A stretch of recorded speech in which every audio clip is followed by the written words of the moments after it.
안녕하세요. 오늘은 되게 기초적인 부분에 대해서 얘기를 해보려고 합니다. 야구를 지금 하시고 있으신 분들이더라도 가장 처음 시작할 때 아마 많이들 걱정하신 고민이 아니었을까 싶은데요.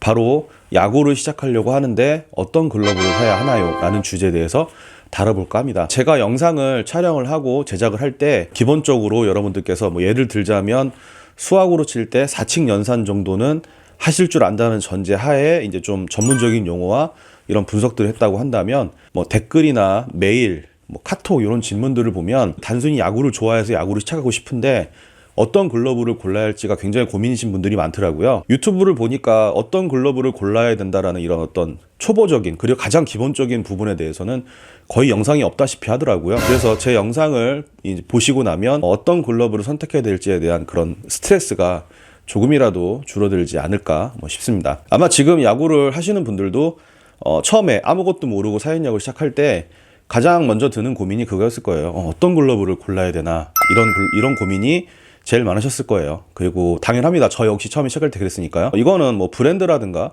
가격대라든가 그런 걸 떠나서 어떤 포지션의 글러브를 사야 하느냐, 이게 가장 큰 고민이에요. 투수를 사야 할지 외야를 사야 할지 내야를 사야 할지 이런 고민들이 드는 게 당연한 거고요. 업자들 같은 경우에는 올라운드라는 말을 많이 씁니다. 여기서 이제 올라운드라는 말은 12인치 전후를 얘기를 하는 거예요. 그리고 더 깊게 들어가자고 한다면 투수용 모델을 얘기를 합니다. 그걸 올라운드라고 합니다. 그럼 왜 올라운드인지 한번 알아보도록 하죠. 야구 글러브는 사실 올라운드라는 말이 그렇게 적합하지가 않습니다. 모든 포지션 다 쓸 수 있는 글러브는 사실상 없어요. 물론 외야 글러브로 내야도 볼 수 있고 내야 글러브로 외야도 볼 수 있습니다. 그런 거에 대한 어떤 기준이나 이런 건 없어요. 어떤 글러브를 쓰셔도 상관은 없어요. 하지만 내야 글러브는 주로 내야로 오는 땅볼이라든가 이런 것들을 빨리 빼서 잡고 던지게 하기 위해서 고안된 글러브고, 외야 같은 경우에는 보통 달려가면서 큰 레인지에 있는 넘어오는 공을 잡기 위해 설계가 되기 때문에 각각의 설계가 되어 있는 목적을 벗어나서 다른 의도의 공을 받게 되면 아무래도 그 시간차가 생기게 되죠. 그 시간차 동안 주자는 달리게 되어 있고요. 그렇기 때문에 각 포지션에 맞는 글러브를 쓰시는 게 좀 더 경기 운영에 유리한 건 사실입니다. 각각의 포지션마다 글러브가 정해져 있는데 처음에 하시는 분들은 어떤 포지션을 할지 정해지지도 않은 상태고 또 어떻게 될지도 모르는 상태니까 가장 업자 입장에서는 팔기 쉬운 게 바로 올라운드라는 달콤한 용어입니다. 올라운드. 이것도 쓸 수 있고 저것도 쓸 수 있고 그런 식으로 많이 얘기를 하죠. 가장 무난하다고 얘기를 하고요. 틀린 얘기는 아닙니다. 캐치볼 할 때 사실 올라운드 글러브가 제일 편하기는 해요. 근데 한 가지 말씀드릴 것은 이런 부분들이 업자분들이 단순히 물건을 팔기 위해서 그랬다기보다는 소비자들이 어떻게 사야 될지 모르기 때문에 업자분들이 정해주는 것도 없잖아 있습니다. 소비자들도 뭘 사야 될지 모르기 때문에 그럴 때는 가장 무난한 거를 권해주는 게 보통의 패턴이거든요. 그래서 이 영상을 제가 찍는 이유도 업자들을 비난하거나 그러면 안 된다 이렇다기보다는 구매하신 분들이 좀 더 먼저 선행지식을 습득을 해서 현명한 소비를 할 수 있도록 하는 바람에 촬영을 하게 된 겁니다. 그렇다면 어떤 글러브를 골라야 할까요? 제가 개인적으로 말씀드리자면 만약에 제가 야구를 시작하는데 글러브를 새로 사야 한다면 저 같으면 외야 글러브를 살 것 같습니다. 그 이유는 야구를 생각하시면 되게 쉬워요. 올라운드용은 말이 올라운드지 사실상 투수용이거든요. 근데 야구를 처음 시작하신 분들한테 그 누구도 투수를 맡기지 않아요. 공을 태어나서 잘 던질 수는 없는 거잖아요. 어쨌든 투수가 되기 위해서는 그에 관련된 연습도 많이 해야 되고 피칭도 많이 해야 되고 여러 가지 노력이 수반이 돼야 되기 때문에 바로 투수를 시키지 않습니다. 그렇다고 내야를 시키느냐? 그것도 아니에요. 내야 같은 경우에도 땅볼이라든가 강습타고 기습타구를 잡기 위해서는 많은 노력이 필요합니다. 물론 이제 운동신경이 되게 뛰어나신다거나 야구를 하지 않으셨어도 여러 가지 이유로 내야수를 볼 수도 있겠죠. 근데 가장 처음에 하게 되면 가장 많이들 보시는 게 외야, 특히 우익수입니다. 보통 좌타가 땡겨칠 때 오른쪽 방향으로 가기 때문에 좌타가 아닌 이상은 잘 그 타구 빈도가 나오지 않기 때문에 우익수부터 시작을 해서 천천히 외야에서 내야로 들어온다든가 투수로 간다든가 포수로 간다든가 이렇게 하죠.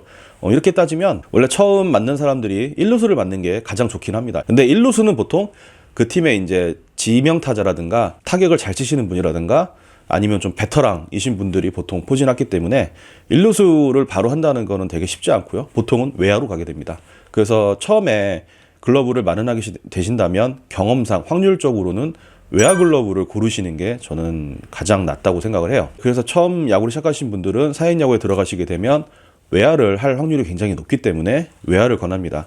이것과 별개로 나는 캐치볼만 일단 할 거다. 뭐 야구를 4인 야구를 할 생각은 아직은 별로 없고 친구나 뭐 동생, 형, 뭐 부모님하고 캐치볼 하려고 사는 거다라고 하신다면 그냥 12인치 투수용 올라운드용 모델을 사시면 됩니다. 4인 야구를 하지 않는 전자에서는 올라운드가 제일 편합니다. 그냥 길이도 적당해요. 하지만 4인 야구 시작한다고 한다면 올라운드는 천덕꾸러기가 될 수가 있습니다. 내가 투수를 하지 않는 이상은 그 모델을 쓸 일이 거의 없어요. 나는 4인 야구로 좀 생각하고 있고 글러브를 산다고 하신다면 내야나 외야 중에 하나를 고르셔야지 올라운드 글러브를 고르시면 결국엔 나중엔 되팔거나 그냥 방구석에만 처박혀 있는 그런 신세가 될 수 있습니다. 불필요한 소비를 줄이시려면 일단은 외야를 먼저 사시는 거 권하고요. 결과적으로는 외야, 내야 하나씩은 있어야 될 겁니다. 요즘 4인 야구가 참석하신 분들이 여유 있게 참석하신 경우가 별로 없어요. 항상 빡빡하게 돌아가는데 그러다 보면은 내야 자원이 부족해서 제가 내야로 투입을 될 때가 있거든요. 그래서 그런 걸 대비해서 또 외야를 하다 보면 내야가 욕심이 납니다. 그래서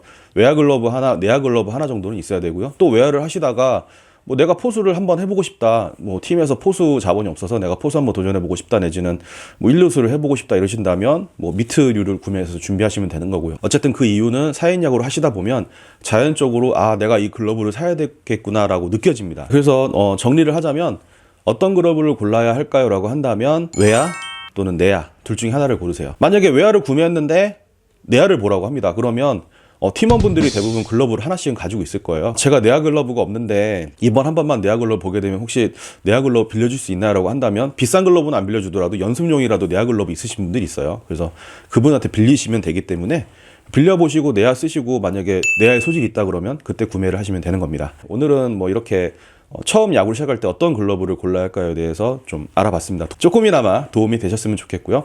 다음에는 각 포지션별 글러브 이야기와 패턴 이야기도 추가로 더 해보도록 하겠습니다.